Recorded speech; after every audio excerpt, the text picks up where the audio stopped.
Hi everyone, welcome to E3 Language Academy.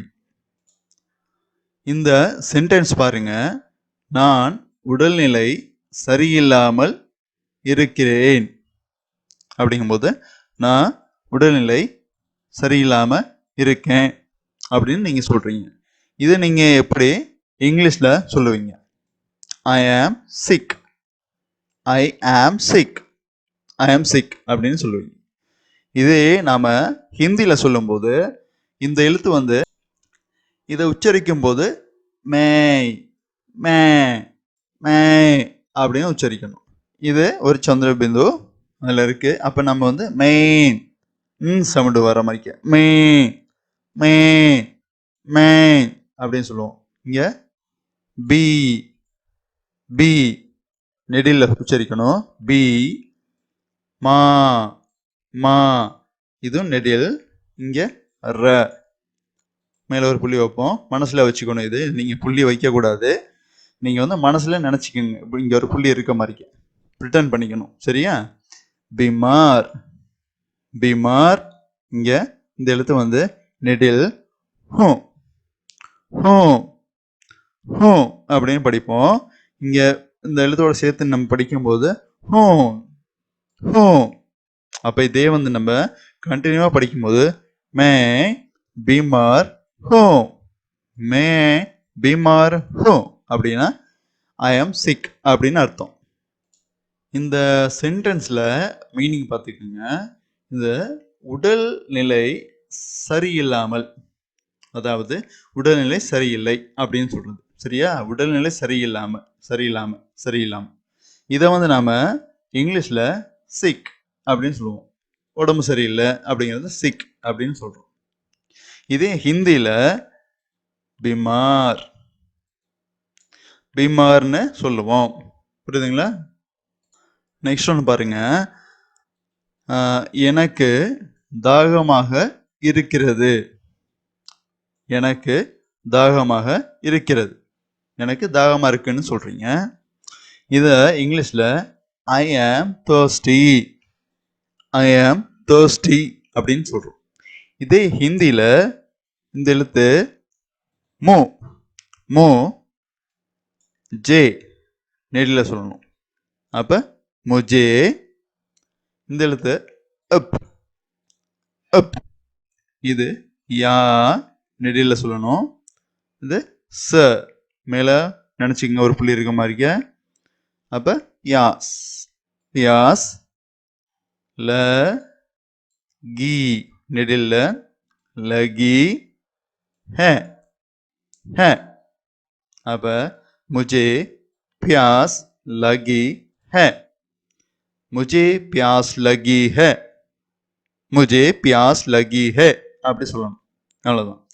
இதில் பார்த்தீங்கன்னா இந்த சென்டென்ஸில் பாருங்க, இந்த தாகமாக அப்படின்னு வாருது தமிழில். தாகமாக, இதை தாகம் தாகமாக.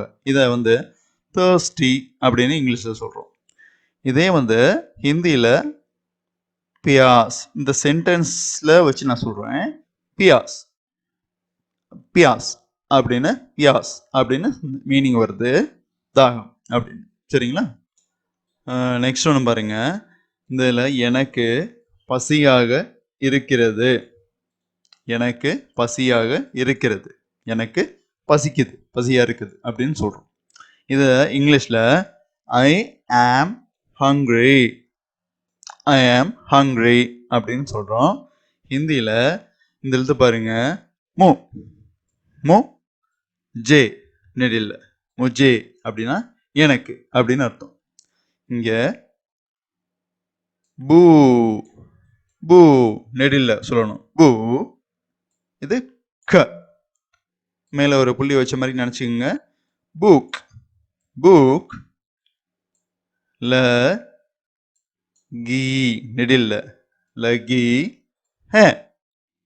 अब मुझे भूख लगी है. கண்டினியூவா சொல்லும்போது मुझे भूख लगी है அப்படிங்கும்போது எனக்கு பசியாக இருக்கிறது அப்படின்னு அர்த்தம். இந்த சென்டென்ஸில் இந்த பசியாக பசியாக அப்படின்னு வருது இல்லையா, இதனுடைய மீனிங் வந்து ஹங்க்ரி அப்படின்னு இங்கிலீஷில் உச்சரிக்கிறோம். இது ஹிந்தியில் இந்த புக் பூ க மேல ஒரு புள்ளி வச்சிருக்கோம், புக் புக்னா ஹங்க்ரி, அதாவது பசியா இருக்கேன் அப்படின்னு இந்த சென்டென்ஸ்ல உள்ள மீனிங்ல அர்த்தம். நெக்ஸ்ட் ஒன்று பாருங்க, இதுல பார்த்து கொள்ளுங்கள், பார்த்து கொள்ளுங்கள், பார்த்துக்குங்க.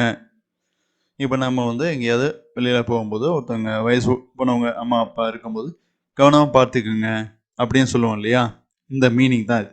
இங்கிலீஷில் டேக் கேர், டேக் கேர் அப்படின்னு சொல்லுவோம். ஹிந்தியில் இது இப்போ மேலே ஒரு புள்ளி வைக்கிற மாதிரி நினச்சிக்கோங்க. அப்போ எப் நான் அப்னா அப்னா இங்கே இது இது இந்த எழுத்தை நல்லா பார்த்துங்க. இது இது யா ந மேலே ஒரு புள்ளி வைக்கிற மாதிரி நினச்சிங்க. தியான் தியான் ர க மேல ஒரு புள்ளி, இங்கே இது நான் ர க மேல ஒரு புள்ளி வைக்கிறோம், இங்கே நான் ரக்னா. அப்படின்னா அப்னா தியான் ரக்னா. இதை நம்ம கம்ப்ளீட்டாக சொல்லும்போது அப்னா தியான் ரக்னா அப்படின்னு சொல்லுவோம். இது என்னன்னா டேக் கேர், கவனமாக அவங்கள பார்த்துக்குங்க அப்படின்னு மீனிங். இதில் வந்து இந்த தியான் ஹிந்தியில் வருது. தியான் அப்படின்னு சொன்னா கவனம் அப்படின்னு அர்த்தம். கவனமா பார்த்துக்குங்க அப்படின்னு சொல்லுவோம் இல்லைங்களா, இந்த தியான்னு சொன்னா கவனம் அப்படின்னு அர்த்தம். உங்களுக்கும் ஹிந்தி எழுத்து கூட்டி படிக்கணும், அதே மாதிரி ஹிந்தியில பேசணும்னு நினைக்கிறீங்கன்னா நிறைய வீடியோஸ் நம்ம தொடர்ச்சியா ஷேர் பண்றோம். அது மூலமா உங்களால தமிழ் மாதிரியே ஹிந்தியை வந்து ஈஸியா கத்துக்க முடியும்.